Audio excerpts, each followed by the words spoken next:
up, YouTube? Topaz Jake's back for another review, and this one is to that Rick Ross Port of Miami 2, and I'm giving this one the green light, dude.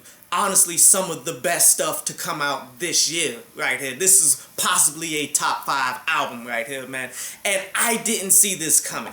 Mainly because he entitled it the Port of Miami 2 to a degree, because I know how most rappers do this. See, most rappers will create sequels to previous works in order to get you hyped for it, you feel me? In order for you to assume like, okay, you must be going back to who you once was. You must be making quality music like we wanted you to do way back when. And using that in order to sell records, when for the most part rappers just fall off after a certain amount of time. They got nothing to talk about. They really don't have quality music anymore. They're just trying to dry up the names of what they had that people recognize and fondly remember. But instead, Rick Ross is taking this in the direction of what Jay-Z did with the Blueprint franchise. See, every blueprint that Jay-Z came out with was a different level of where he's at. Like, that is his trademark franchise, the Blueprint series right there. So when every time someone rumors that Jay-Z's doing the next Blueprint, people automatically assume that it's going to be of classic works like the original was. So basically what Rick Ross is doing here, it can ultimately lead to the Port of Miami to being its own franchise, that even if he decides to drop the next one in 10, 15 years or something like that, people will automatically somewhat assume like it has to be dope because the first two were fire, even with a bunch of albums in between that weren't necessarily of this caliber. And I should have known it was going to be that fire when the single Big Time came out. Now, I never got a chance to make a review for it, but yet I heard it when it first came out. I'm like, yo, this is a classic track produced by Just Blaze. The energy presented through the way that Rick Ross spits and his delivery and all that. He doesn't necessarily have to have the most phenomenal bars. Like, Rick Ross has never been a phenomenal lyricist, but yet it's his delivery, his energy, his flow, on top of the excellent production that he gets down the line, and from his in-house producers to those that he go and seek out and such. Like, this is all his formula on creating the best music possible, and it really works for him. My next favorite song would be that Bogus Charms with Meek Mill up on there, man. Where this is one that actually has a message to it, as some of these songs do that Rick Ross isn't like the most phenomenal at trying to portray a story and doing messages of that nature, but yet he can do it. And he can do it on a high level, as he proves on multiple tracks on this. Where the basic concept behind Bogus Charms is pretty much just going in on the identities that a lot of these people present to themselves, but yet they're full of crap. And in context of the rap game and such, talking about rappers who go out and wear these bogus charms, these bogus fake chains and all that, want to talk about all of this money and all these things that they got, but really, in reality, they broke. But this concept crosses into life entirely, because everyone is putting on somewhat of a front for something that they're trying to do instead of actually being themselves. Like how he's talking about his brother, that he honestly loved him at one point in time, but yet this person turns around and sues him for $1 million. How these dudes out here is claiming to be 100% down and all of this stuff, but then go and turn around and snitch on anybody to save their skin. And how Meek Mill presented it is like, okay, like I could be riding in the Benz with my homie or whatever, but yet he wants to be driving the Benz. He's in the back seat. He'll shoot me so he can take the Benz and stunt for the women. Like, that's more of the dynamic of everything that they're talking about, put in literal sense. And I like little bars in there, like Rick Ross saying, yo,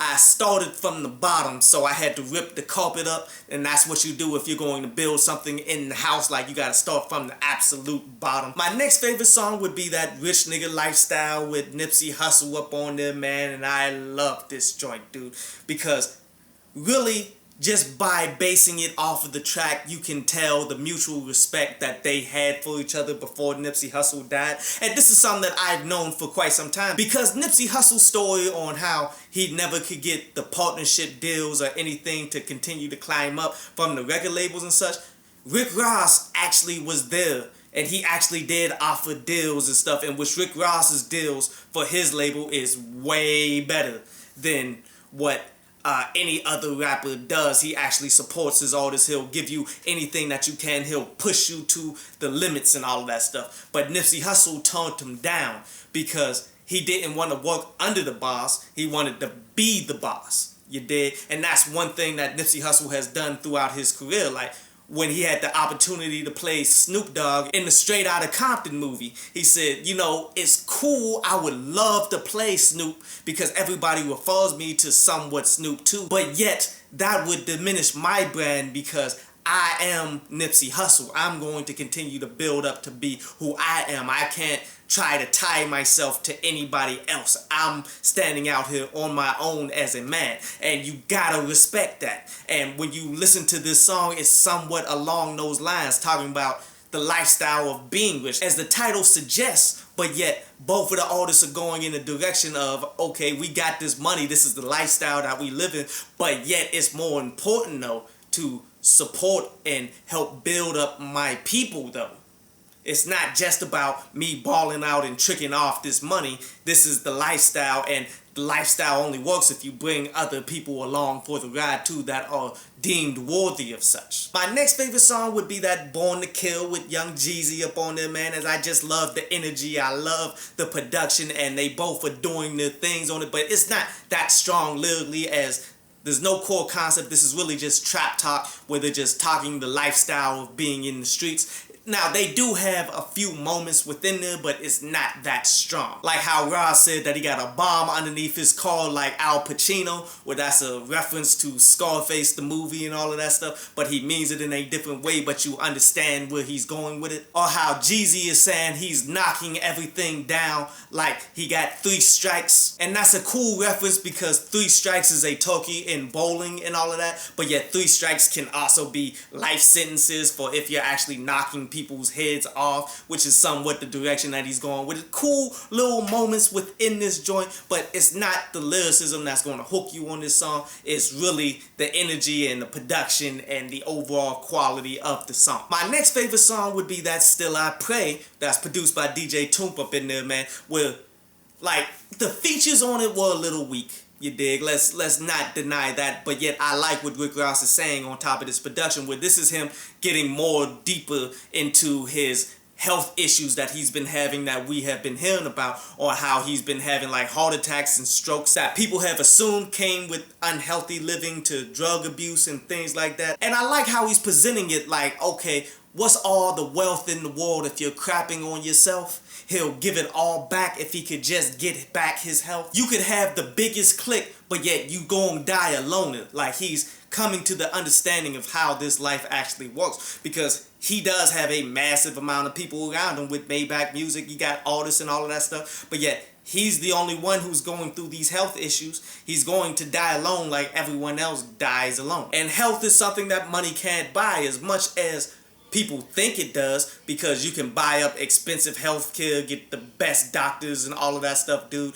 But yet, at the end of the day, doctors can only do but so much no matter how much money you throw at them. And my last favorite song would be that Maybach Music 6 with Lil Wayne up on there, man, produced by the Justice League, as it does exactly what you should come to expect from the Maybach Music franchise line that he's been doing, man. It's the high-end, high-quality, luxury version of what music is. Now, it's lacking in lyricism, which sucks because it's not really lacking in star power, because when he went out and got Lil Wayne for the joint, you would automatically expect to have top-notch lyricism to go along with the top-notch production that the Justice League is known for kicking out for the years. But you're really not getting that. Like, when you look at what Rick Ross is saying, it's like all these dudes out here want to talk all this long money, but yet the conversation is short, and how these dudes out here claim to be shooters and all that, but yet they quick to send out their attorneys though. While I knew it was all going to go downhill lyrically when Lil Wayne jumped off his verse with his sexual innuendo style, where he does this on pretty much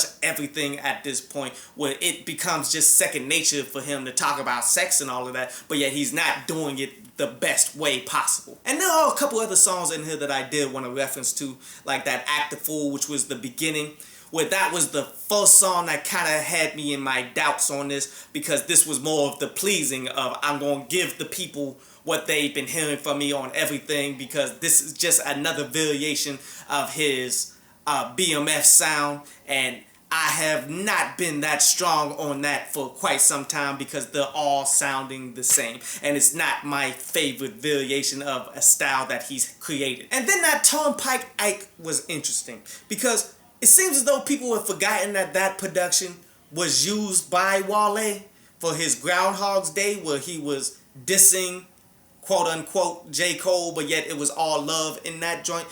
And I feel as though that Groundhog's Day is like way better than Turnpike Ike.